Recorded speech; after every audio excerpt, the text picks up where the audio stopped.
What's up, y'all? It's your boy Mean. Welcome to the channel where anime and manga means more. And this time we're reviewing One Piece chapter, what's it, 659?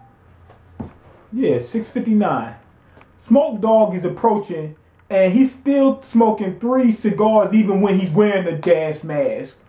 And his deductive skills is pretty good because he's using like reasoning, like he figured out that there's a river under that ice because he's looking at the current, blah, blah, blah, and all that other stuff. He knows that somebody's hiding something from them because whether he's thinking about whether that ice was man-made or whether, you know, it just happened to form there or whatever.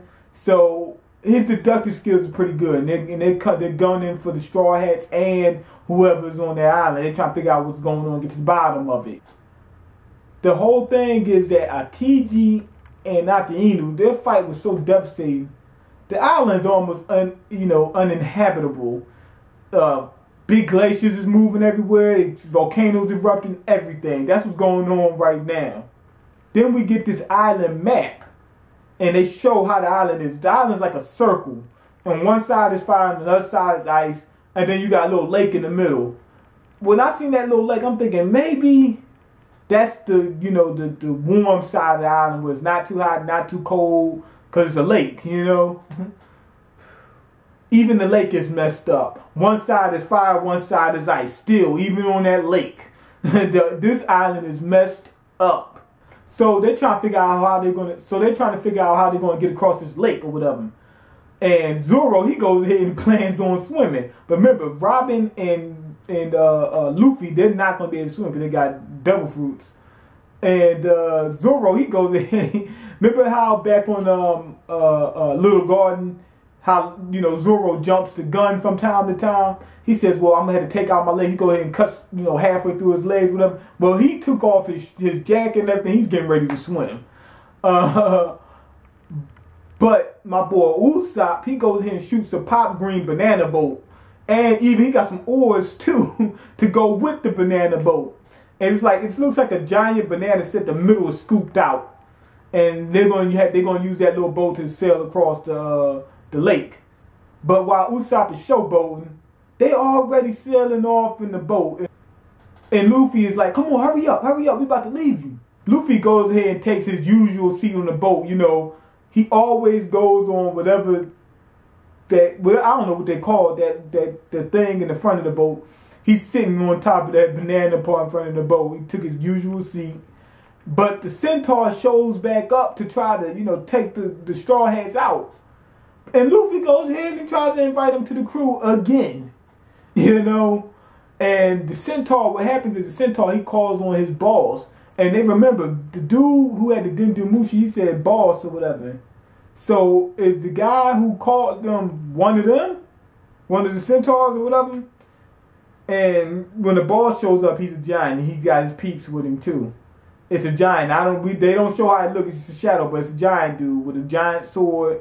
And he got some soldiers with him. I mean, like knights and stuff. Like, look like knights or whatever. Because they got like javelins and all kinds of stuff. And not only that, the boss or whatever, he sees Zoro. He sees that sword. And he's thinking that he's Law. Remember, somebody's cutting up the people on the island and whatnot. And mixing them up and all that kind of stuff. And he's thinking it's Zoro because he sees that Zoro's guy he has some swords on him. So now they got mistaken identity. They might have to face this boss guy. Chopper and Nami, they're still babysitting, trying to get these, you know, kids off this island or whatever, out of this facility. And they already revealed that Vegapunk, you know, that was his research facility. We pretty much already knew that. And Frankie, he reveals he got weapons left too. I already knew that. Like his knuckles open up and he got cannons and stuff like that. All kinds of stuff coming out his arms, whatever. So that's good to see. You know, he still got that.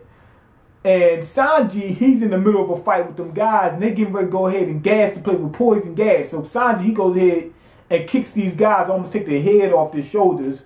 And takes their mask off. Busts their air tanks. So that they can't shoot the gas unless they want to kill themselves with Sanji. So Sanji's fighting smart now, so that was good. The samurai dude, his head, he's like making some funny faces, and Frankie's like, what's going on? He said, I'm fighting some guy, and this guy's tough, right? And he said, fight some guy. He said, my torso, right? So they cut he can still feel his body and whatnot. So I know he knows Luffy's playing with him, you know, whatever. But anyway, he's fighting against Brook. And the dude is good. The samurai is good. I mean, even without being able to see, hear, you know, all that other stuff. He might be able to hear because he can talk and whatnot. But he can't see. And he doesn't have a head or legs. And he can still, you know, face off against Brook without just getting completely annihilated in the first 2 seconds. But Brook is facing him. He's like, man, this dude's pretty strong. And he goes ahead and bails. He's wondering why the dude's fighting him. He just went up to shore and the dude just started fighting him. I guess he got scared. I don't know what happened. Smoker makes it to the island. Like, after all this trouble, they finally make it to the island.